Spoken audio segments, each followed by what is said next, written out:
Medical కాలేజీల ప్రైవేటీకరణను వ్యతిరేకిస్తూ ప్రజలు పెట్టిన సంతకమే కూటమి ప్రభుత్వ పతనానికి నాంది అన్నారు మంగళగిరి వైఎస్ఆర్సీపీ సమన్వయకర్త దొంతిరెడ్డి వేమారెడ్డి. చంద్రబాబుకు అమ్మడం తప్ప నడపడం తెలియదన్నారు. ఉమ్మడి రాష్ట్ర ముఖ్యమంత్రిగా ఉన్న సమయంలో కూడా అనేక ప్రభుత్వ రంగ సంస్థలను చంద్రబాబు అమ్మేశారని గుర్తు చేశారు. మెడికల్ కాలేజీల ప్రైవేటీకరణను ప్రజలు ముక్త కంఠంతో వ్యతిరేకిస్తున్నారంటున్న దొంతిరెడ్డి వేమారెడ్డితో మా ప్రతినిధి అశోక్ ఫేస్ టు ఫేస్. ప్రభుత్వ మెడికల్ కాలేజీలను ప్రైవేటు పరం చేయడాన్ని నిరసిస్తూ వైఎస్ఆర్ కాంగ్రెస్ పార్టీ పెద్ద ఎత్తున కోటి సంతకాల ప్రజా ఉద్యమం నిర్వహిస్తుంది. అయితే పూర్తి స్థాయిలో దీనికి సంబంధించి ఇప్పటికే గ్రామ స్థాయిలో ఏదైతే ముక్త కంఠంతో ప్రైవేటీకరణ చేయడాన్ని నిరసిస్తూ సంతకాలు చేశారో అవి ఇప్పటికే నియోజకవర్గ వైఎస్ఆర్ కాంగ్రెస్ పార్టీ కార్యాలయాలకు వచ్చేసాయి. వాటిని కంప్యూటీకరణ చేస్తున్నారు. మనం ఇప్పుడు మంగళగిరి వైఎస్ఆర్ కాంగ్రెస్ పార్టీ కార్యాలయంలో ఉన్నాం. సార్, ఎంతవరకు వచ్చినాయి? ప్రజలు ఏమంటున్నారు? ఏంటి సార్ సంగతి?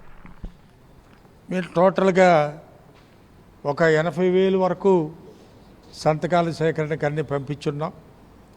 దాంట్లో భాగంగా ఇప్పటికీ రమారమి ఒక 50,000 పైచీలకు వచ్చాయి. వాటికి కంప్యూటరైజ్ చేస్తున్నారు పిల్లలు. అది జరుగుతుంది బిజీగా. ఇప్పుడు స్పందన అంటారా, ఈ కూటమి ప్రభుత్వానికి పతనం అనేది ఈ కోటి సంతకాల కార్యక్రమం నుంచే ప్రారంభమైంది అనేది చెప్పుకోవచ్చు. ఎట్లా అంటే, గ్రామంలోకి వెళ్తున్నాం. 42 గ్రామాలు మా కాన్స్టిట్యున్సీలో ఉన్న 55 వార్డులు, మున్సిపల్ వార్డులో 55 వార్డులు అన్నింటిలో కూడా మేము తిరిగాం. స్పందన మాత్రం ప్రజల్లో ఇంతకుముందు నేను ఎప్పుడు చూడలా. Every common man they are feeling, అరే రేపటి నుంచి మనకి గవర్నమెంట్ హాస్పిటల్ లేకపోతే మన బతుకులేంటి.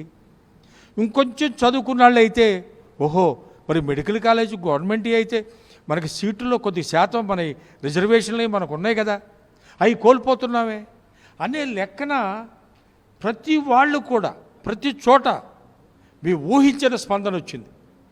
దీన్ని బట్టే చెప్తున్నా నేను, ఇది కూటమి ప్రభుత్వం పతనానికి ఈ కోటి సంతకాల సేకరణ కార్యక్రమమే అని నా అభిప్రాయం. చరిత్ర అంతా అమ్మడమేగా. అంతకుముందు మనం ఉమ్మడి గవర్నమెంట్ ఉన్నప్పుడు ఈయన చేసిందంటే హైదరాబాద్లో ఎన్ని అమ్మాడండి. నిజాం షుగరు, ప్రాగా టూల్స్, పెద్ద పెద్ద గవర్నమెంట్ ద్వారా నడిచే ఇండస్ట్రీస్ అన్నీ అమ్మేశారు కదా అయినా. కారు చౌక ఉదాహరణ కూడా చెబుతా. ఆ నిజాం షుగర్స్ని 160 కోట్లకో ఎంతో అమ్మారైనా ఒక రాజుగారికి, పెద్ద రాజుగారికి. ఆయన స్క్రాప్ అమ్ముకుంటేనే 480 కోట్లు వచ్చాయట సార్. ఇంకా ఆ నిజాం షుగర్స్ ఫ్యాక్టరీకి 3,000 పైచిలుకు ఎకరాలు ల్యాండ్ బ్యాంక్ ఉంది. అది అమ్మితే ఎన్ని వేల కోట్లు వస్తుందండి? ఇదే మీరు చేసేది? ఇదే రాష్ట్రం మొత్తం మీద కూడా కూటమి ప్రభుత్వానికి ఆఖరి గడియలు దగ్గర పడుతున్నాయని సంకేతం తెలియజేస్తుంది. వేమారెడ్డి చెప్తున్నారు, గ్రామాల్లోకి వెళ్ళినప్పుడు ప్రజలంతా ముక్త కంఠంతో ఏదైతే ఈ ప్రైవేటీకరణ చేయడాన్ని వ్యతిరేకిస్తున్నారు.